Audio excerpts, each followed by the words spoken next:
Welcome back for the next session, technical session, first session of the day.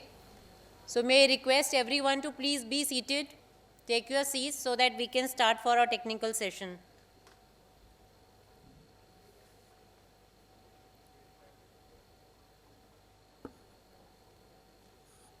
For technical session 1, we have very interesting topic, governance of energy transformation from sustainable resources. I am sure this is going to be a very interesting and engaging session. For this, I would like to invite CMA Dr. KCH and AVSN Murthy sir to kindly take the seat on the dais. May I request CMA BB Goyal sir, Shri Deepak Arora sir, and CMA Avijit Goswami sir. Kindly take your seats on the dais. And I am just waiting for CMA Avijit Goswami sir also. So as soon he'll come, he'll join us.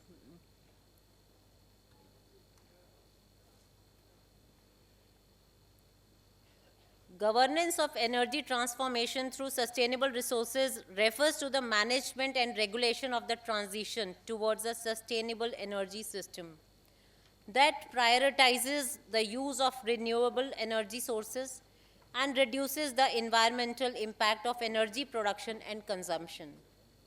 Implementing effective governance mechanism and involving multiple stakeholders that transition to sustainable energy resources can be successfully managed, leading to a cleaner and more sustainable energy system. So with these little words, I now request CMA KCHN AVSN Murthy sir, Council Member ICMAI, to please welcome our guests for this session. May I request Murthy sir to please welcome CMA BB Goyal sir, former Additional Chief Advisor, Ministry of Finance, Government of India. Thank you sir for joining for this session. We know, everyone knows sir and how interesting he is going to make this session, that we all know.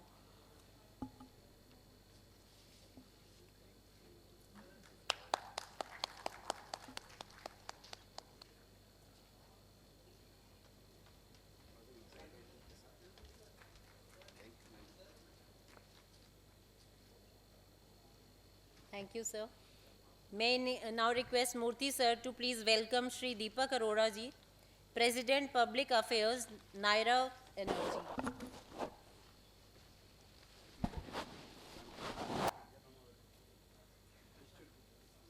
We have line of good speakers and big round of applause for both the speakers for this session.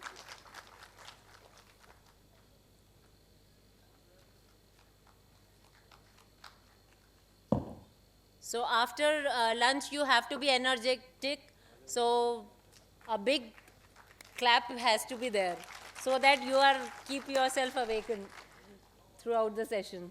So with these little words, may I request Murthy sir to please give his welcome address.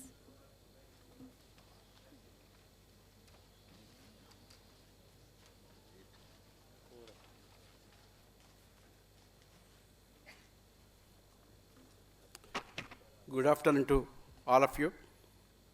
Sri BB Goyal, Sri Deepak Arora ji, and galaxy of the past presidents and delegates. I know it is after lunch, but you can definitely, those who come here will benefit with two lunches. One, what they had at the lunch hall, the other is what they are going to learn from the learned speakers. On my personal behalf and on my behalf of the institute, I welcome all the speakers today on the dais to this program and dear delegates. Dear friends, energy transformation, most important aspect of the sustainable goals. Need to save energy, undoubtedly. It impacts prices, emission targets, and everything. Energy is all about around what we have got around us. Energy has to be conserved, converted, transferred, transformed, and we can have electrical, nuclear, mechanical, chemical, carbon magnitude, and many such systems which can be converted or transformed. They will enlighten us on all those things. Electrical can be converted into thermal, electrical also can be converted into mechanical, nuclear can be electromagnetic, and mechanical can be chemical, and thermal can be chemical. In what not way? Energy has to be, at the end of the day, managed. Management includes our role. We, being CMS, have got sufficient, adequate, and as suggested by my friend Mr. Devashish Mitra, it's not, let us not rely only on cost audit. We have to make diversification of our avenues. And in this diversification, we should have a good energetic role. Friends, we have got energetic role in energy transformation, emerge as energy accountants. I wish you all the best to all of you and request B.B. Goyal and others to enlighten all of us. Thank you very much. Thank you, sir. Now may I request our keynote speaker, CMA B.B. Goyal, sir, to please give his address.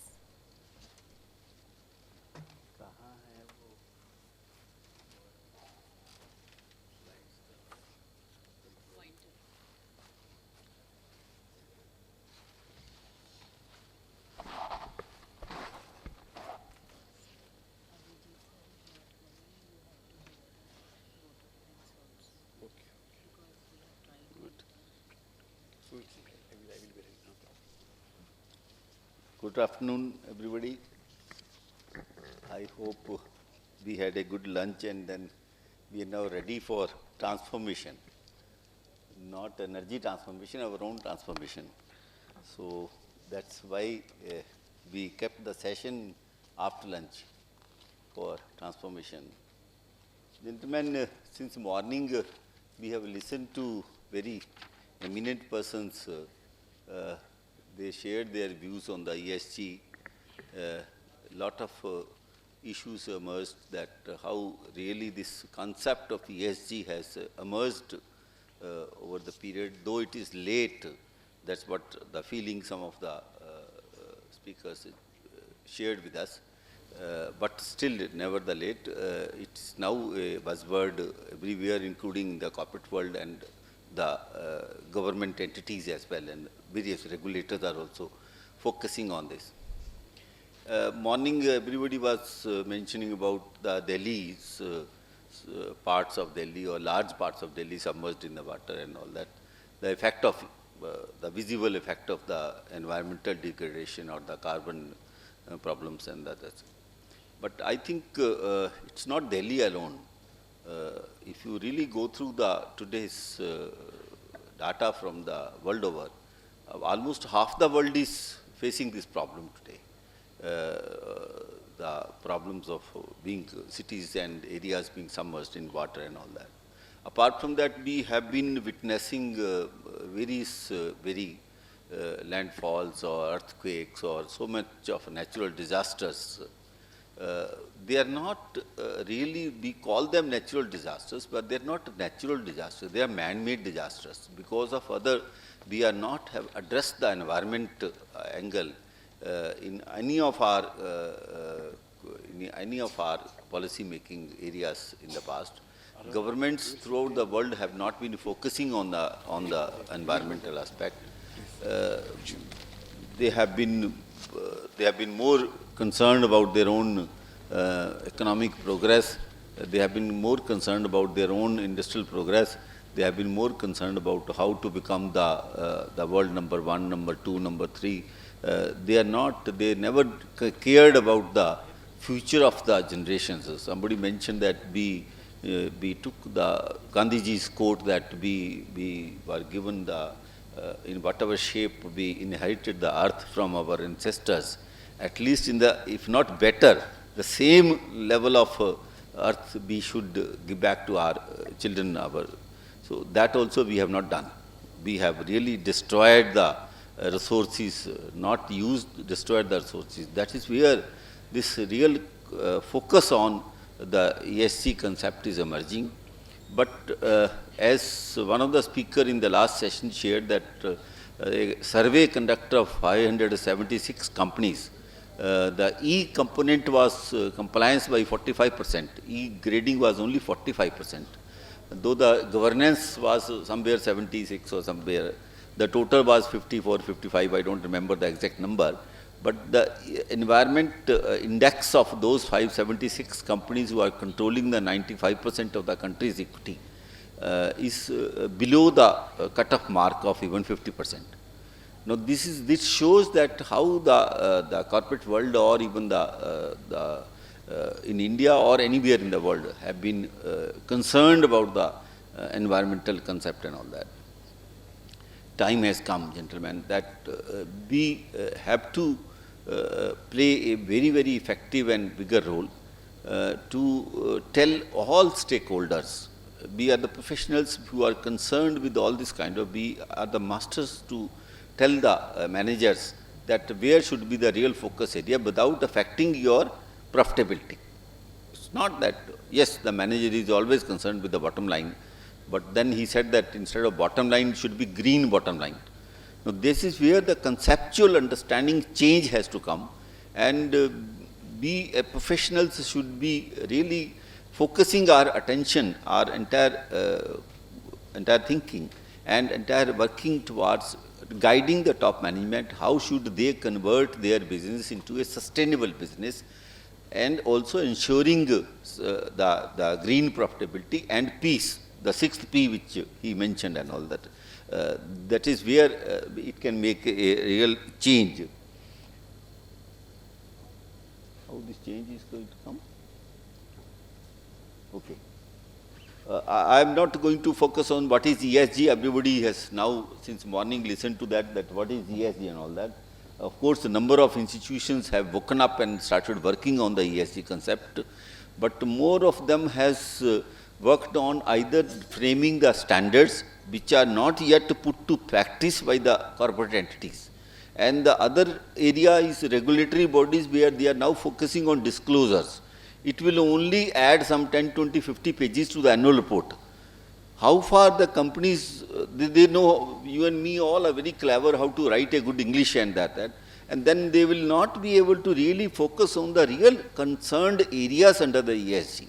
So, BRSR report, if you really see they are still talking about the production-wise details, they are talking about the energy transformation details and all that. We already have the energy consumption details as an attachment to the director's report. That disclosure is already made. So, what is the additional disclosure we are asking for that? So, what I am only saying that so far even the agencies, whosoever the names I have mentioned, they are either focusing on developing various standards. I have gone through many of those standards. They are not yet been accepted by many countries, many corporate entities. That is number one. The second one is with respect to the disclosures. Every country has, I have a slide to show you that world over, many countries have made disclosures mandatory, as SEBI has done in India for the listed companies, for the 1,000 top companies that they have started listing. But what is the content to be disclosed? And what is the real back effect on the corporation culture of that type of disclosures? That is where the focus is required.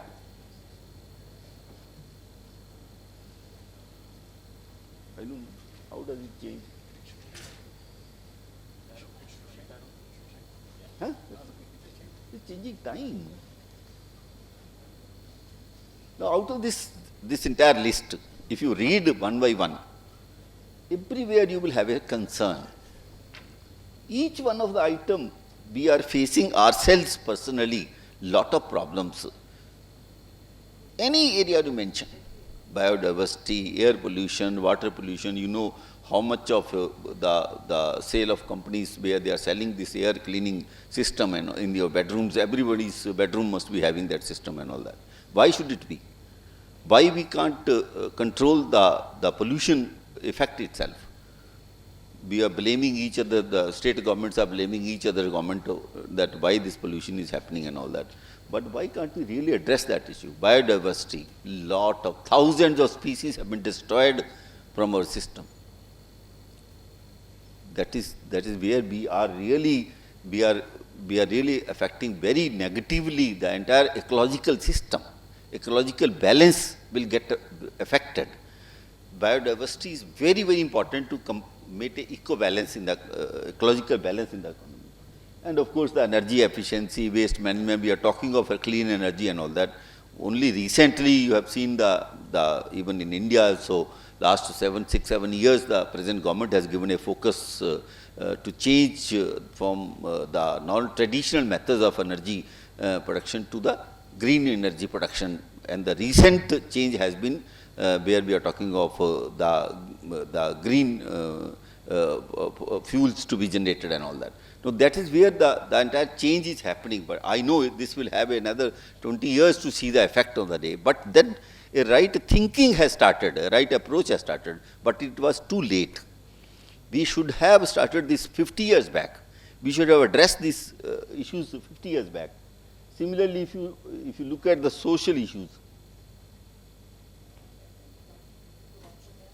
we have a lot of, everyone are witnessing so much of social disharmony, social disruptions which are happening, social, what you call is the hate which is emerging among the various social groups and all that. Why should it happen?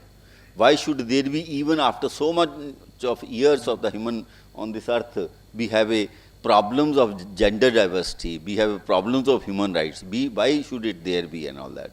So whether we blame the political system, whether we blame any other government system or anything, the biggest change has to come through the society, not through the government regulations and all that. Government may say that your marriage age is 18 years, even then the below 18 years girls are getting married. So even now it is happening, the people are still not following the law. So the change can come through the societal change. If the society itself says that yes, no girl will get married or no boy will get married and all, that is a small example I am giving you, then only this change will come. These changes are not by way of simply law. These are the entire social changes have to come. We have to understand that there should not be any case of gender diversity, there should not be any. And the biggest, latest threat which is coming, the data protection. Gentlemen, now it is said that we are talking of black gold, we have the gold itself, the yellow gold and all that. Now this data has become the most precious gold. And it has the scope for being highly misused. You may have heard of the artificial intelligence, what it can do, how much it can really destroy your economic system, how much it can destroy your future jobs and all that, how much it can really create a complete disruption in the entire economic system in the country and all that. It is going to be a huge threat. And last 1 week's reports are that the number of countries, resistance and lot of what you call is the agitations have started against the artificial intelligence. People have slowly realized that this artificial intelligence is not for your good, it is going to kill your entire system. Though you may list out 100 plus points, but it has 1,000 minus points. So the data is going to be a huge threat for the sustainability we are talking about. So therefore, I think we have to, time has come that every one of us, more so the professional community, should really play an effective role in ensuring that these issues are addressed. Of course, governance goals practice started since the first committee was set up in the UK on this corporate governance framework, and thereafter series of committees in South Africa, in India also, in USA have been set up, and lot of changes have come in the corporate governance. SEBI also has made lot of regulatory changes and all that, but that is all is limited to very limited companies. We have seen as a board member of many companies, many of these corporate governance things do not actually exist. They exist only on paper.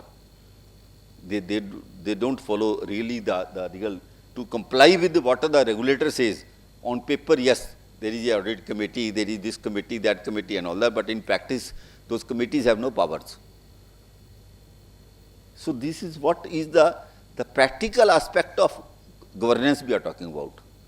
And in the country's governance system, you have seen that how the political parties are really playing the games to misgovern the country. Not to strengthen the governance framework, not to strengthen the governance system, but to how to really change your thinking, your mindset, and raise such issues which have no relevance to your life and all that. Anyway, I do not want to go to the political system and all that, but what I am only saying that this also has been a major concern till date. How do we really address the G part of ESG?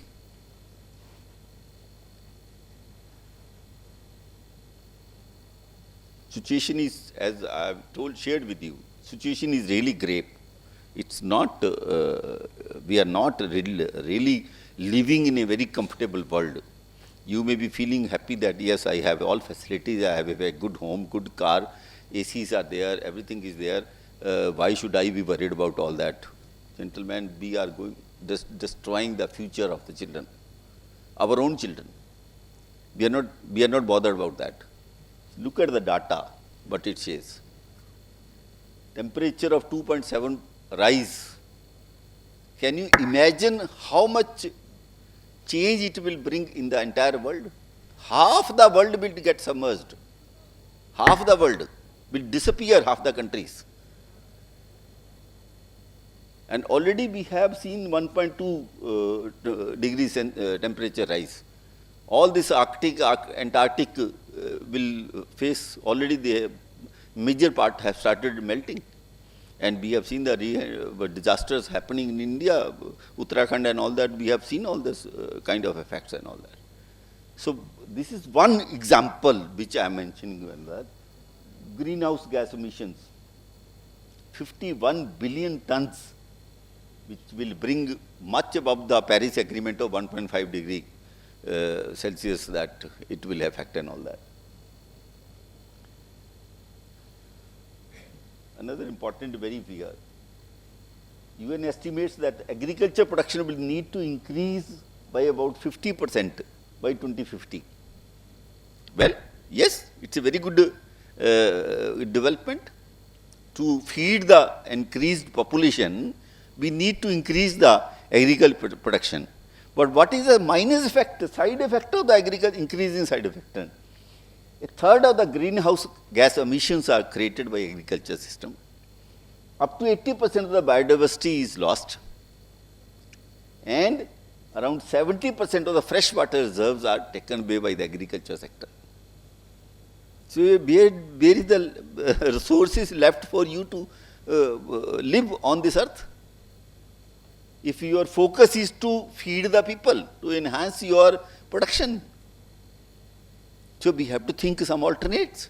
We have to think of some. That is why the recent development which Prime Minister has made, that coarse grains we are talking about, that which consume much less of water, which consume much less of energy, and don't do much of the emissions and all that. That is why it's not that the Prime Minister is for a political statement, he is making that statement. It's not like that. It has much longer, much wider, much deeper effects on the system. That's the reason that these kind of decisions are taken at the policy level, at the top level. That is why worldwide, everywhere, he is now promoting and asking the United Nations also to celebrate a day for those type of grains and all that, everywhere. He went to had on the state dinner also, the same type of food was served to him.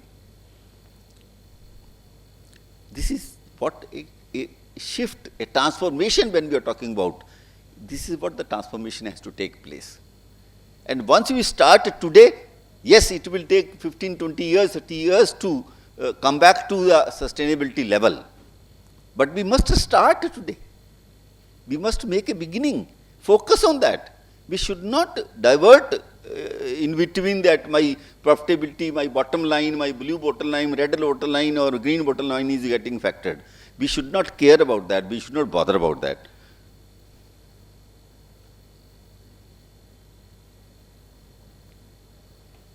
Now, what's the dilemma? Tackling the environmental, ESG impact of the climate change requires huge transformation across all sectors. Everywhere it requires a change. It is not only one sector. We have listed few environmental, social, governance sectors and all that, but if you look at the industrial sectors, if you look at the economic sectors, if you look at the agriculture sector, so every sector requires a transformation. Everywhere you have to address the problem. Progress is being held back by economic, political, and regulatory obstacles. People are not understanding that what policies we are making, what future we are generating. We do not think 20 years ahead. We don't announce a system thinking what is going the effect of this after 20, 30, 40 years. We only think, he mentioned about the difference between the objective and the purpose. Earlier speaker was mentioning that objective is a short term, purpose is a longer term. So we do not focus on the purpose, we only focus on the objective. This is where the difference comes. And of course, the economic hurdles, economic problems, when the countries like Sri Lanka, Pakistan or many other African countries are facing the economic debt problems, how do they focus on the ESG? There is a question of their focusing on the ESG. They don't have food to live on. They don't have money to buy the food, buy the energy, buy anything. And a lot of now stories, the reports are coming, experts reports, that half the African countries are indebted to the China because of they have taken loans from China for about $1 trillion loans. And the China's own debt has risen to a level of 279% of their GDP. And all economic experts are warning again and again to the world that China's economic system is going to explode any day. Their banking system is going to explode any day. Where is the time for them to think of ESG? Their problems are different, their attention is different, their issues are different. Yes, papers are generated, long, very beautiful English is written, everything is, goals are made, regulations are made, not for real implementation, not for real gain. All on the paper, as I told you, 10 pages of the annual report will increase. We will see after 5 years. We are conducting studies of those companies who are now to comply the BRSR report. We have got the list from the SEBI. We are analyzing those companies' reports. That what is the actual effect of those in their companies. And some initial studies have already been done, shared with SEBI, and SEBI has realized that yes, there is not that much of what you call it, the real effect coming in the system and all that. But that's not the time to share today, and it's too early to talk about that. We will share it. And last is meeting ambitious sustainability targets requires bold, whole of society approach, sustained by long-term government commitment. Where will it come? Every country you are facing change of government. Everywhere you are facing this trouble. The government itself is not sustainable. They are not able to come back to govern. So when there is a frequent change in the government, the government, new political party coming into the power will think of short term. They will not think of next 50 years. They are not bothered. They don't know we will come back or not. They are focused only on their 5 years or 4 years, whichever country system says. You have seen when the Trump came, Trump made a change from the earlier president. When the Biden came, made a wholesale change of what the Trump had done. And similar things are happening everywhere in the world. So where is the long-term government commitments to come? This can come only through one way. The people should rise. People should force the governments. People should demand. People who are making those governments should ask the accountability of those governments. But unfortunately, what to talk of the common people who are worried about their one day's food or their own sustainability and all that.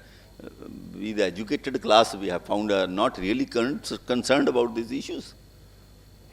So we have to, time has come, gentlemen, I'm reminding you, all of you, that we have to focus. What's holding the government back?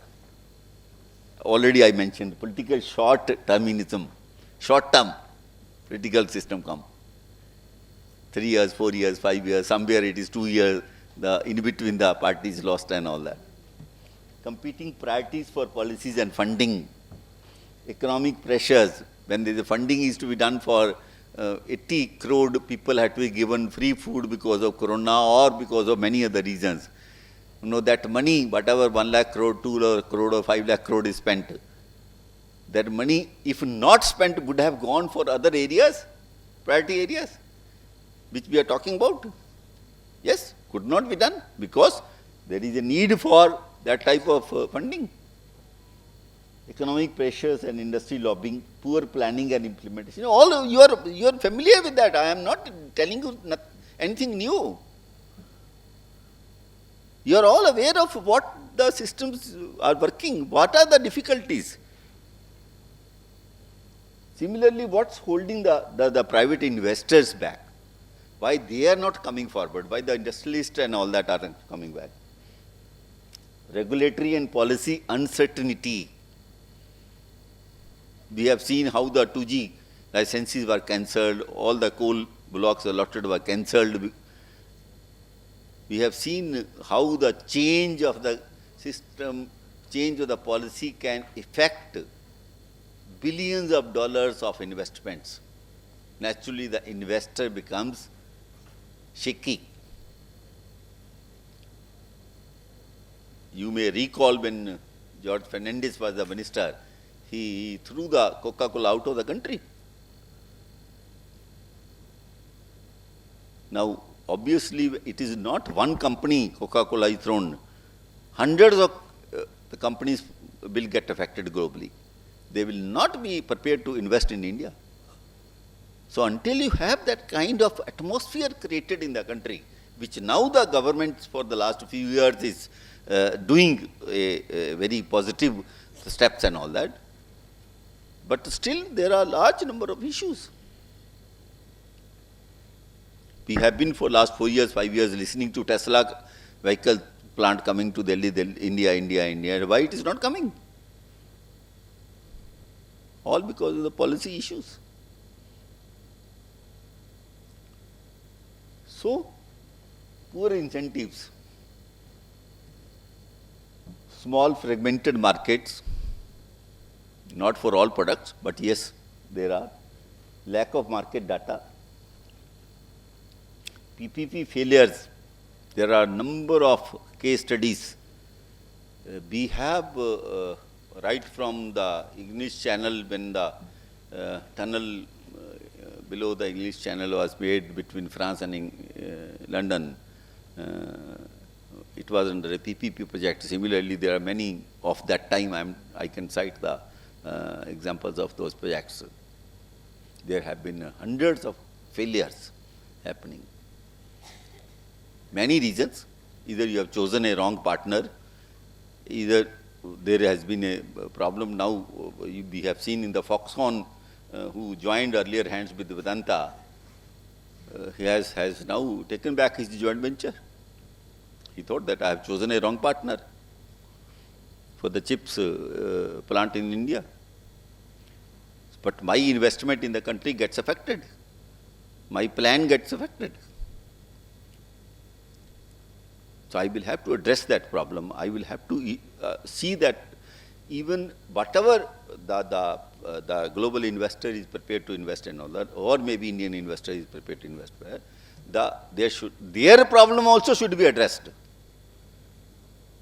If there is a family dispute, I should help them to resolve their family dispute also, because it will help to improve my country's economic system. So that is the change which has to come.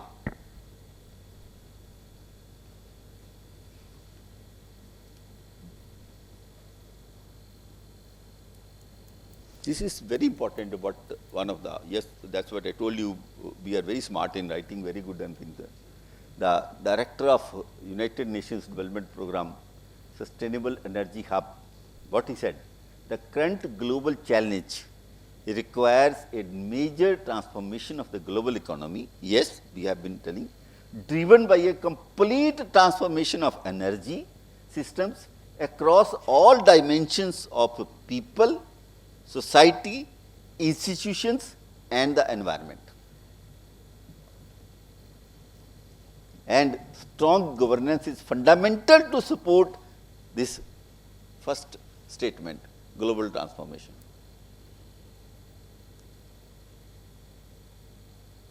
This is very important. And if you do some of the, we are aware of some of the case studies of even in the corporate world, not only governance is not relevant to the governing of the political system. When we talk of governance, we talk of governance of all type of entities, be it political, be it non-political. We have examples that in various corporate entities all over the world, where there was a good sustainable corporate governance and a good sustainable management, the companies have really excelled like anything. We have a good example of Tata's in India, we have a good example of Apple, we have good example of Reliance in India and all that, we have good example of many case studies. So that makes a difference. Then only, so what, I thought that I should not end up raising issues, I should also tell that what is required. Provide a detailed action plan with clear accountability. Government, it's for the government to do. Incentivize the ESG compliance. Many countries have started doing it. For example, in India also, we have given incentive for the e-vehicles. That is to incentivize the ESG. We are removing the petrol diesel vehicles and transforming it to the e-vehicles through the incentive given by the government. Similarly, in energy sector also, a lot of transformation is taking place, lot of change is taking place. I'll share that slide which the government has done. Boost innovation through increased funding, improve the design and delivery of the green initiatives. Unfortunately, in India, we are less spending on the research areas.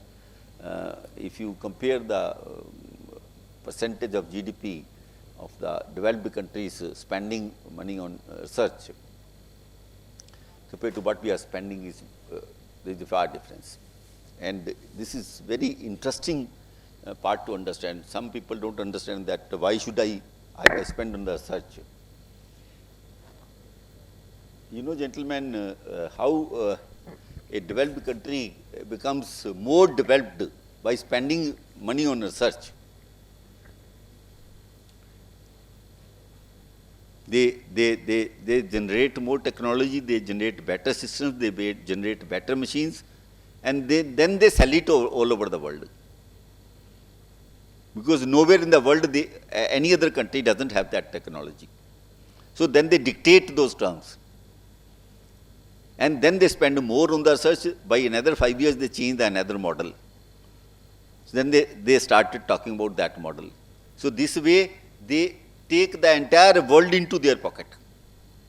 So spending money on research is the most advantageous, most profitable venture for any economic system.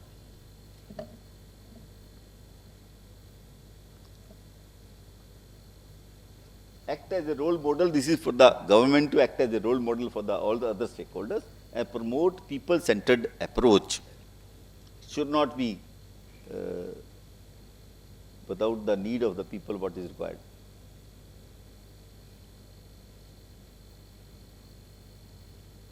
This is what I just, again, all smaller country like Uruguay is fixing the zero emission target by 2030, whereas the bigger nations, China is talking about 2060, who are real destroyers of the climate. They are talking of 2050, 2060, 2070, who are not destroyers of the nation, talking about 2030, 2035. So how do you think that this transformation is going to come? All these destroyer countries, destroyer nations are not worried. The 2060 naturally will become 2090 and 2050 will become 2070 and like that. So we should really, a lot of world over conferences are held, Paris Agreement, this agreement that nobody complies with that. And they start blaming each other. That you have not followed, you cannot blame me.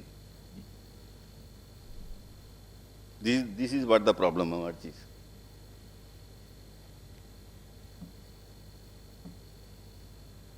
This is what I was telling you. Some of the countries have already made it mandatory about the ESG disclosures. I need not repeat the entire thing.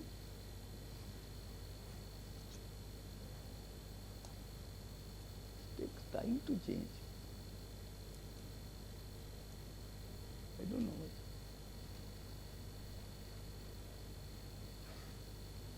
This is as per the today's session's topic, energy transformation. Now, obviously, we read the director of UNDP's Energy Hub statement that energy transformation is most important to achieve the sustainability. So, if you want sustainable development, there are two major challenges which are energy poverty and climate change.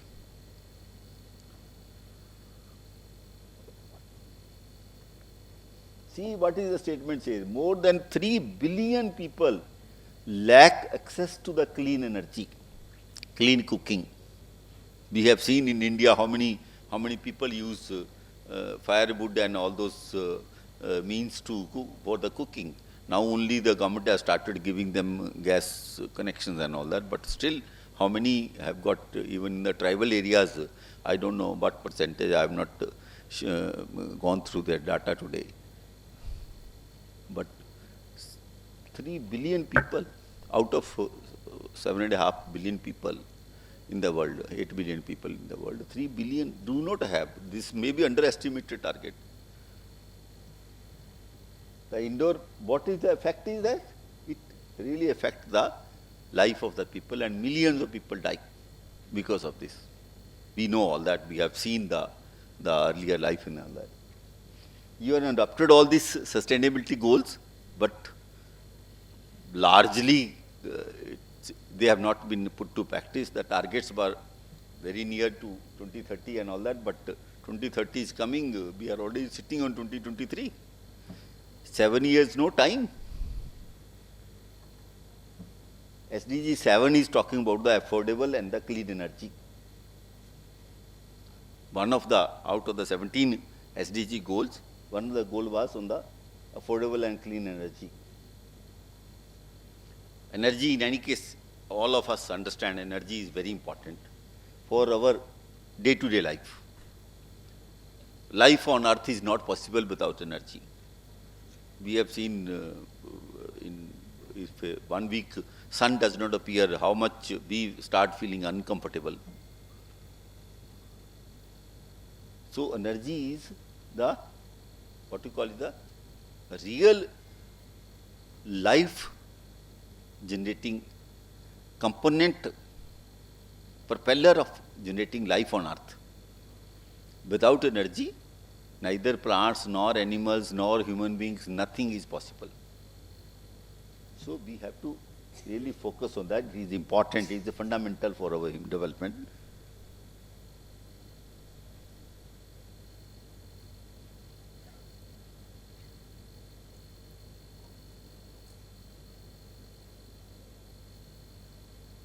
I don't know why it takes so much of time to change.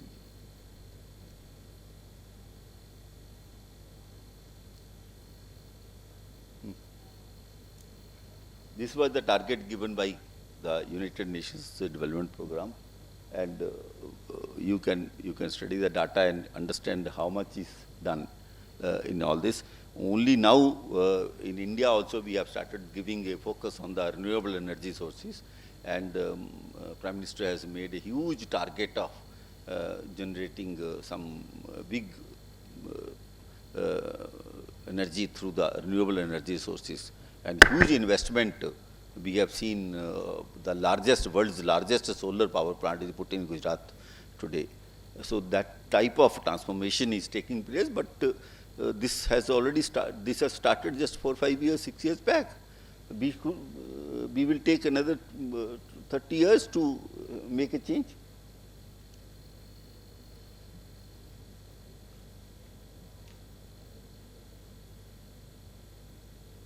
Half my time is lost in their slow system.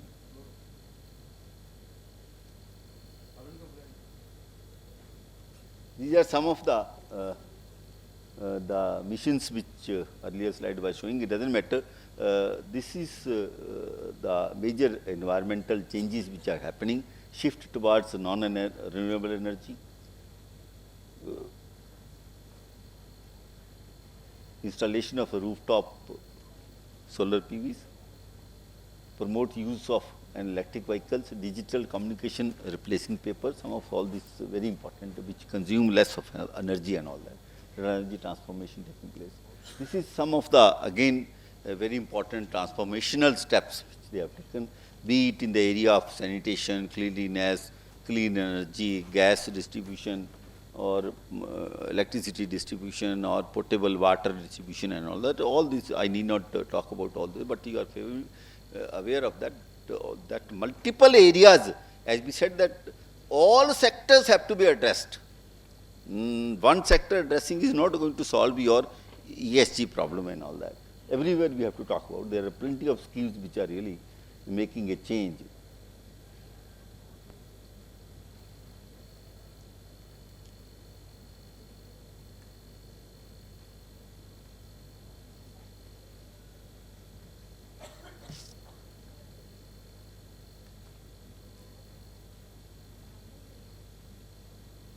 But I feel that there is a need for a 360-degree change in the approach, where we need to go beyond environment issues and develop tools for the ESG data management, prepare for the ESG reporting properly and all that, and manage the emissions happening. In many cases, emissions are not even measured. And similarly, in terms of the institutional framework, a lot of institutions have to work towards this mission of this is what I was talking about, the ESG BRSR report.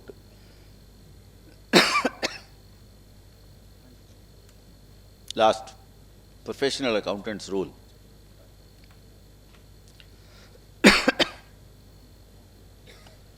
Change yourself from a cost accountant to energy accountant. Focus on that. Measure and analyze the energy consumption. Help achieve globally consistent metrics.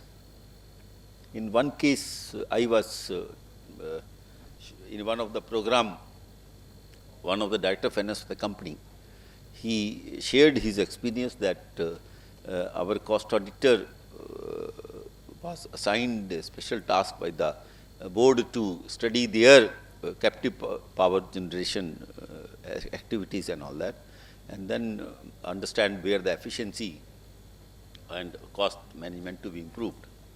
And he said that the report given by the auditor was examined in the board, and majority of the suggestions were implemented, and it resulted in a saving of about 8 crore rupees a year. Now, this is one example from one unit that the company has shared, that 8 crore per year, it would have in another 50 years would have become 500 crore, 400 crore, 600 crore. That's one change. So what I'm saying, the professional accountant can really, if they focus on this, can really make a difference and all that. We don't focus on that.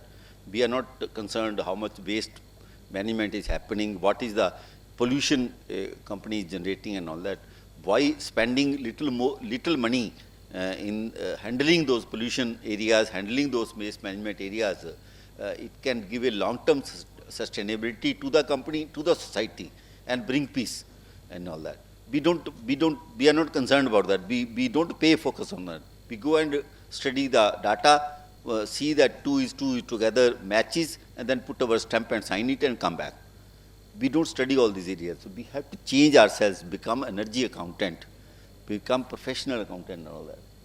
Contain cost and address your billing anomalies, identify energy saving opportunities, provide assurance over climate change disclosures and all that. So this is where the change has to come. Professionals have to really play a very effective role, and I am sure that if all of us join together and really focus on helping the world to focus on the ESG, helping everybody to focus on ESG, we are definitely going to create a good future for our generations, for our own children.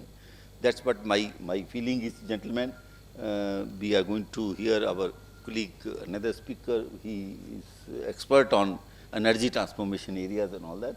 He's going to share his views on that. So I request, if any one of you has any issues, any questions, any points to discuss, you are free to ask me either during the session or maybe after he has finished his address. Thank you very much.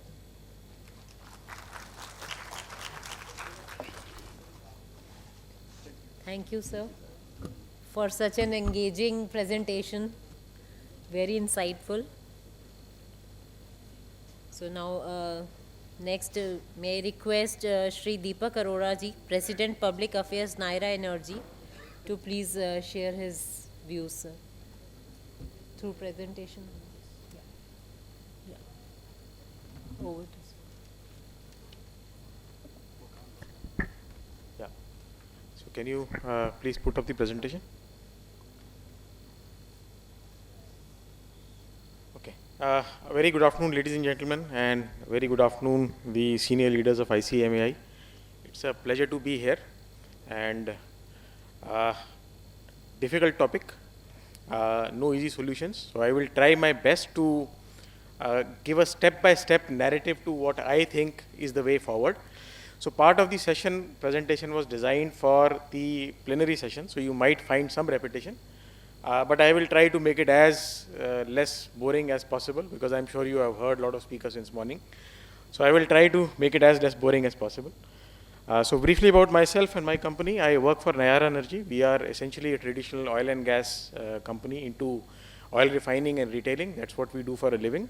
And we are the easiest beating boys when it comes to ESG. So again, one needs to understand and think in perspective what we talk. But before I begin, let me just ask a question. So everybody is aware about fuel, petrol, diesel, because we put it in our car, motorbikes and everything.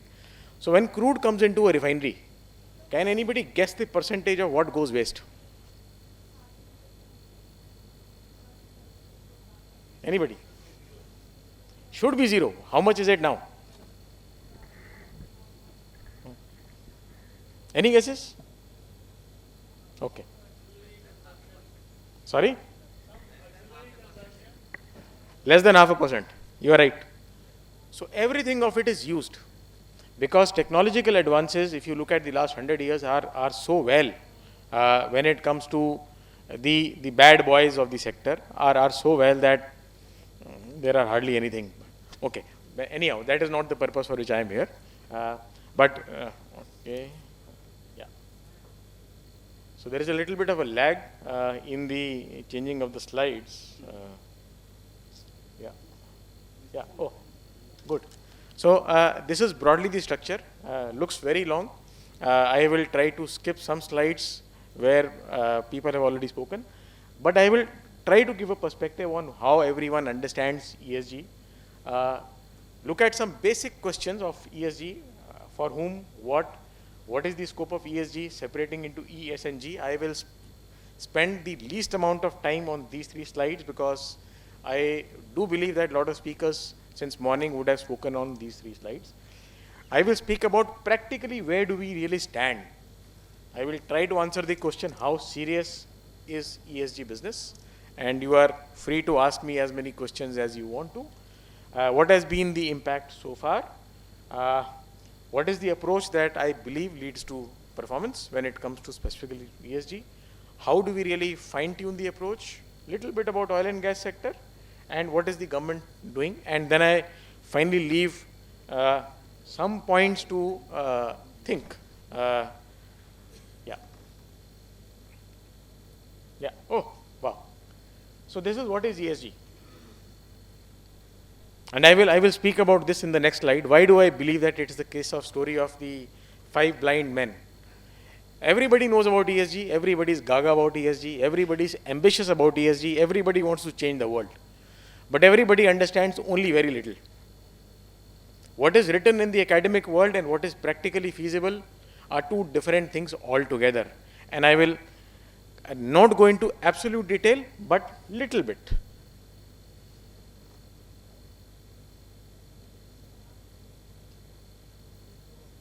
Sorry, it jumped. Yeah, this is the one, my favorite slide. Okay. So ESG, it's a cluttered slide, but basically what I'm trying to say is few things. One, ESG does not have the same meaning what we have in India and what is true for the United States. I belong to a generation where we have grown up folding polythenes, poly bags and putting it under the bed. So that concept of single-use plastic as it existed in the rest of the world did not exist in India. We are first taught how to waste and then we are taught how to conserve. So sorry, but that's the generation we belong to. Yeah, I think the battery is a little weak on this. Yeah. Similarly, yeah. Okay. Working? Okay. Thank you very much. Similarly, if I look at the developed countries, developing countries, completely different concept of food waste. Americans are the largest food wasters in the world, and they are the ones who preach us the most on food waste. Similar things are also true for water, energy consumption, energy intensity, 4 times, 5 times of what India is using. But yes, we are a developing country, so we are morally obliged to listen to some of the gyan that we continue to get from the Western world. But having said that, when it looks at a consumer, then from a consumer's perspective, what is important for us, as the previous speaker said, spoke about our own responsibility, responsible consumption. Am I, in a very basic manner, looking at not wasting any food? I am just taking an illustration. I can go into several details for the next few hours, but that's not important. I think it is more important to understand the conceptual of where it lies and what is the chain of ESG. Similarly, when you look at companies per se, or then services. Services have a completely different paradigm of ESG. People talk of responsible tourism, ecotourism. That's a different paradigm when you compare it to a manufacturing establishment. Yes, when it comes to fundamentals of, let's say, water conservation, the mechanism and the means might be different, but the outcome that is desirable is absolutely the same. Similarly, when it comes to product, I will go into some details of what do I really mean over here.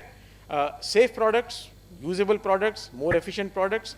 So that's the span. So the reason why you have now 5-star rating air conditioners, you have inverter-based air conditioners, is a drive that is going in that direction. And where did that demand come from? That demand did not entirely come from the government, or that push did not entirely come from the government. We also realized that consumers were not willing to pay the high electricity cost. So as a consequence, did the companies have a choice? You had no choice but to find solutions where you would continue to sell. So there is a balancing pressure which comes from us as a consumer, there is a balancing pressure which comes from the governments, there is a balancing pressure which comes from the ecosystem. Product manufacturing, services, the reason I have used the word future, growth, profits, financial sustainability, I will one by one going into the details of whatever I am talking over here. More important, what is on the right corner, in all these elements, there are some inherent and some latent conflicts which are there. These could be conflicts of perception, these could be conflicts of expectations, whether they are reality, conflicts of feasibility, and also conflicts of speed. That's a very interesting point which I will make over here and end over here. There are expectations that you will be able to achieve net zero by 2070. Now, my question to all those people who have announced 2070, 2035, 2050, is there a mechanical backward calculation to how you would achieve that? You will be surprised, not too many countries in the world have that. So it's an ambitious statement that has been made, but the back-end calculations are not there. Again, I will skip these slides because they have already been spoken, but a broader 5 elements that I think that are important for us to just reflect upon before I proceed further. We are talking of carbon reduction, different elements of carbon reduction. We are talking of water scarcity, dimensions of water scarcity, again the problem and the solution. Waste and pollution reduction, again the problem and the solution. Biodiversity, again the problem and the solution. Sustainable livelihood, supply chain, again the problem and the solution.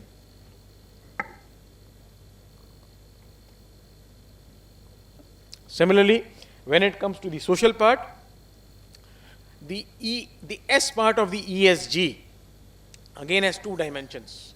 There is an inward dimension and there is an outward dimension. The inward dimension is what you see in terms of workforce, diversity, inclusion, equality, equity. This is different from equality.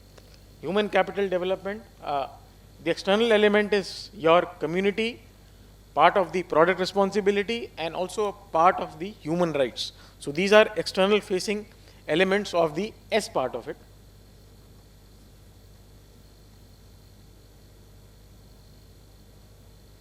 Yeah, okay. I will not speak on this at all. There are far more intelligent people in the room on this, and I don't want to get a bashing. Yeah. So where do we really stand now? ESG is really at the center of attention for everybody. It's a fact. Otherwise, we would not be having this conference today. We would not be giving the due attention that we are giving to this topic today. Metrics of ESG have largely been agreed upon. There are quantitative and qualitative metrics available against which one can say that, yes, I am going to do this. ESG reporting has started, and mind you, I have carefully chosen this word, that reporting has started. There is a regulation around ESG in place. Mr. Goyal also spoke about the BRSR. The supply chain is gradually being integrated into the ESG, and I am talking more about India. I am not talking about the global scenario. Global scenario is slightly ahead of where we are today. Yeah. How serious is ESG? This is probably the most hard-hitting slide. Profits still rule, no matter what we say. Good corporate, bad corporate, responsible corporate, irresponsible corporate, sustainable country, responsible country, progressive country, developed country. When it came to the war, Germany, which was talking about alternate energies, had no choice but to open coal power plants. Similar is true for rest of the world. Germany, even before it started closing its power plants, 70% of its energy was still coming from coal. So when it comes to your own energy security, your own challenges which your community faces, that is when the paradigm of profits becomes more important. Today, why is everybody talking about pushing the likelihood of the ESG net zero timelines being pushed because we did not backward calculate the possibility of the goal that we announced. We did not capture in any manner the aberrations and challenges that were likely to happen. So it is only for that reason. Had we been more appropriate in planning, then this question of people reversing back to coal, that would not have happened. I will take another example over here. Everybody talks about transitioning to solar, to wind. We are all aware that solar, wind, while it is the future, it has very serious limitations in terms of time availability, integration with the grid, availability of the grid, the cyclability of the grid. There are immense number of challenges that exist. So it is simply not plug and play that suddenly you decide tomorrow that I want to have 40% solar and I am ready tomorrow. It does not happen. The commensurate investment cycle is much larger than the announcement that we are making. So there is a clear challenge over there. Yes, we are moving in the right direction. We have moved in a big way. We have really grown by leaps and bounds. And I will again take one example over here. So how many of you, okay, all of us possibly by now, the lights used in this room are all LEDs, right? Two things I will tell you about LEDs today. 2014, how many of you remember using LEDs? We were still using incandescent bulbs. We were still using tube lights, the regular tube lights, not the LED tube lights. The government of India decided, okay, we will not only create a supply, but we will also create a demand. And suddenly you had all the electricity boards talking about giving your LED bulbs at a reduced cost. The cost of an LED CFL was 350 rupees, but you were getting it from the electricity distribution company at 20 rupees. The market price today is 40 rupees, 60 rupees, 80 rupees. That is what you do when you want to really bring about a change. You trigger the supply, you trigger the demand, you create an ecosystem which supports. Today, the household electricity consumption compared to the previous ones when we were using tube lights and incandescent bulbs is less than 50%. That's an achievement in ESG.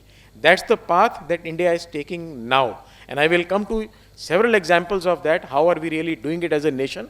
And in a sense, we are today far ahead in the thinking process when it comes to even the Western world. And I say that with a lot of confidence. I will also be giving you examples of that. Again, I will only in one line, okay, I missed a few things. Business strategy really changes when challenged with odd situations. Whether it is technology, it is recession, we have to adapt. Ambition versus reality, sudden changes in raw material cost, lithium, prices up. Is EV going to be again the anchor of whatever we are speaking? I don't know. There are competing narratives. You will hear good things about hydrogen. You will have very bad things about hydrogen. You will hear good things about EVs. You will hear bad things about EVs. So there are competing narratives. For us to make a judgment and for the business to make an investment on the basis of those competing narratives is a very difficult. It's not a question of emotion. It's a question of investment and return and value for the shareholders, which again, all of you understand more than what I do. In one line, I will summarize. CSR is external. ESG is internal. It is a part of the business process of the company. So is also true for sustainability. These are all inward-looking tools, inward-looking concepts, which we have to work on quite aggressively and progressively. Okay. So, impact so far. Issues like labor issues and supply chain have received enough attention, very widely integrated, and I'm talking about India. Diversity issues are at the top of the mind. You will find a lot of companies are focusing on diversity hiring consciously, and that's a trend which is going to be there.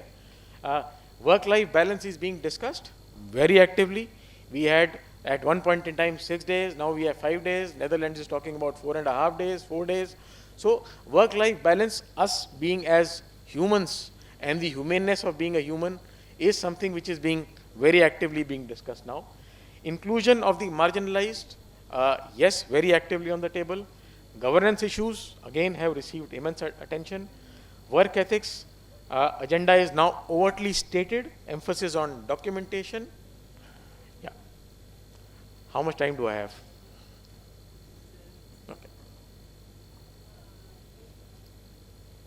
So how do we really move from discourse to performance? Again, my thoughts. Again, these are all topics which can merit at least 15 minutes conversation on each of the bullet points. But at company level, there have to be very clearly stated targets. And as I was saying earlier, there are well-defined metrics that are already available. So one has to pick up the relevant metrics for that company, your respective company, and then decide your goal. Quality of reporting matters a lot. It is not any longer acceptable to have a casual reporting giving in any of your annual or sustainability reports. People read it. And when people read it, people also respond. People also form impressions of what you are doing. People also take their decisions on investment and participating in your growth basis those reports. From a government perspective, mandating disclosures, very important. Independent attestation of what is happening, very important. Regulation for a greater transparency, inclusion of ESG in public procurement, aggregation at national level on green sourcing and production. This is again something which has started. There is a company called Solar Energy Corporation of India. So they are supposed to aggregate solar energy and now going forward even hydrogen aggregation for supply to larger industries. So in a way, we have already taken leapfrogged in that direction. More specific and fine-tuning the approach, more specific goals and sub-goals. If we can have concurrent measurement and reporting, we can have teams and human resources that match the expectations. Big challenge. ESG, understanding resources with understanding of business as well are not available. Integrate ESG into the decision making from reporting. So we are at the moment, as I said, talking more about reporting. We are yet one step or maybe a couple of steps away from integrating ESG into our decision making process. When I say decision making, it is decision making of investment, decision making of hiring, decision making of any other thing that is relevant and core to the business. We are gradually, bit by bit, moving in that direction. Yeah. My views, fine-tuning the approach. How do you do it? Zoom in and then zoom out. And just try to link it into the chain. Give it a financial attribution, just as we do in a statistical analysis, and the solution is in front of you. Yes, it does require a little bit of an effort, but impossible, that's not the case. Sometimes we tend to get misled by reading only measuring the signals. If the disclosure is that I am doing something on water conservation, now that water conservation indicator might be very minuscule from the kind of impact or kind of magnitude of work that is required to be done. So signals and outcomes are two different things. These should not be mixed if we really want to continue to retain our focus on ESG.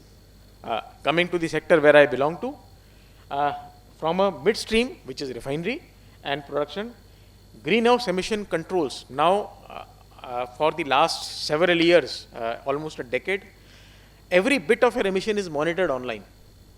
And that's true for many industries, not just the refining industry. So you have to have methods where the greenhouse emissions are the least possible. And today when I said it is less than 0.5% of your crude intake, technology has evolved to that stage where yes, you are able to say that yes, I don't lose anything, because crude, every drop is money. And every drop that you waste is also the money lost. Use of biotechnology in oil and gas. We are all talking about bioethanols, methanol, biodiesel. Those are all concepts that are being spoken about now and also being actively done. How many of you are aware that we are no longer consuming 100% petrol in our cars? Only one, two, okay, there are a few. So at the moment, all the fuel that you get at any of the fuel stations when it comes to petrol is E12. It has 12% ethanol blending. By 2025, you will have 20% ethanol blending. There are also trials that have started on blending of methanol. There are also trials which have started on blending ethanol in diesel. So those have also started. So mandates will come along with EVs. The future will be just as in Brazil. You might have flex vehicles where you can use ethanol, you can use petrol, you can use anything. not diesel and petrol. These are two different technologies altogether. But you might have, the future is flex fuels. So for those of you who want to buy a new car, wait for a couple of years. You will see drastic changes in technology. Solar energy production for captive use, everybody is doing it. Something that started as renewable power obligation, as a mandate, is now becoming an important investment decision for most of the companies. Compressed biogas, the state of Uttar Pradesh has come up with a policy where they want to set up a compressed biogas plant in every block. Now, what is biogas? The leaves that you see lying on the roadside, if we are really to go in that direction, probably every leaf that you find on the road will be used and it will have a value. So that's the direction in which we are moving as a nation. Use of treated seawater, because seawater can be used for industrial purpose, fresh water also can be, but then there are choices to be made over there. Gasification of coal, both for production of hydrogen as well as for your own consumption as a fuel. Syngas conversion for bioethanol, which is, okay, this is the 0.5% somebody had spoken about the waste. So syngas is that 0.5% which you lose today. That also can be converted into fuel. And already the first pilot has been done by Indian Oil in Panipat. So very soon, all refineries across India will have, as you said, sir, zero discharge. Retail network. Okay, so again a small technology piece over here. So tankers, if you've seen, the fuel tankers at one point in time were, when you load them from the refinery, were loaded from the top. And when you load from the top, because you have to open a lid. So when you open a lid, there will be some fugitive flames. It could be 0.1%. Today, every oil company even doesn't waste that. You do a bottom loading into the truck where there is absolutely zero waste. Even at your fuel stations, the way your pumps are designed, they are designed for absolute zero fugitive emission. Unless your petrol pump wala decides to do some chori, that I will leave it apart. But other than that, by basic design, everything has already been controlled. So that's the direction in which we are moving as a nation. And a lot of it was voluntary. That is the more important part to know. Regulation came in much later, but use of these technology came in much before regulation was announced. Similarly, electric charging, most of your fuel stations now in the rural areas are supposed to have solar backups and solar battery, solar electricity.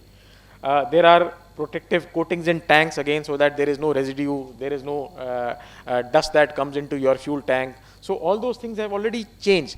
Now these are bit by bit additions. Now while the list may look long, but if I were to really compare the before and after, how much were you losing before? Probably less than 2%. So even from that 2%, you are now heading towards a 0%. It may not sound too much in terms of percentage. It's a disproportionate investment.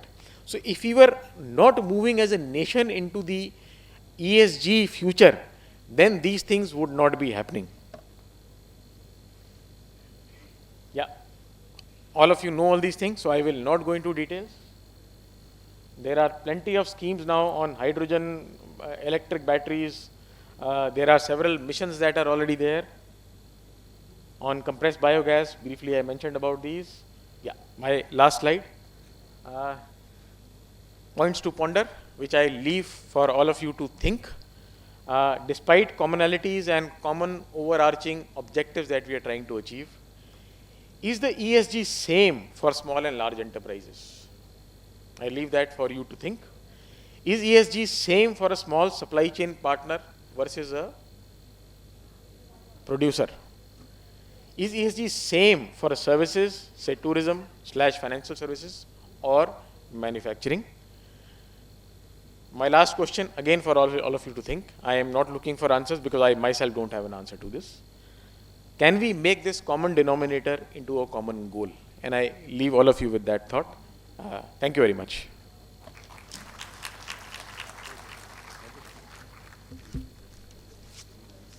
Thank you, Aroraji. It is a pleasant and very purposeful, meaningful session by both the speakers, Goyalji and Aroraji.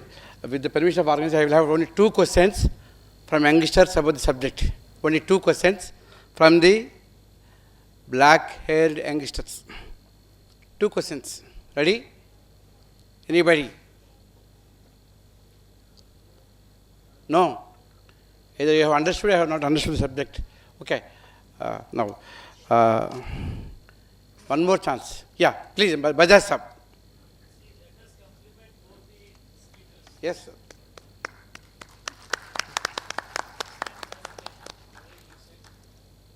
Only small point which they have also mentioned. We can drive how the cost benefit and drive the entire system and initiative. That would be great. Thank you, sir. Thank you. In fact, Arora Sahib has given you 4 important questions. Kindly think answers for all those 4 questions. And on behalf of all the organizers here and attendants like you, I sincerely thank Mr. B.B. Goyal. He started with a negative note of destruction of this current situation and change, green bottom line, complaints are very less as per the study. The essence is if you do not go for disclosure, you have to go for the closure of the business or closure for the future rather. That will essence. Here also talk about ill effects of all the artificial intelligence, ESG. Situation is very, very grave. ESG dilemma, transformation challenges, various aspects, change is important, action plan, research is important, need for transformation, major steps for transformation, and 360 degrees approach by us, and lastly, role of us, role of professional accountant to become energy accountant. Thank you, Mr. Goyalji sir. And Arora, very with positive note. If you see the caption, theory to action, you will find theory everywhere, but action you find only rarely. And contribution to effective contribution. Thank you, Mr. Arora sir. You have discussed the 2 dimensions of the ESG and impact so far, approach to performance, fine choosing with good examples, initiative taken by the governments from time to time and to all of us. Friends, lastly, we means all stakeholders should have desirability, then we can think of maintainability, of sustainability with our ability. Thank you very much. Over to organize for the next session. Thank you, sir. Thank you to the wonderful panel.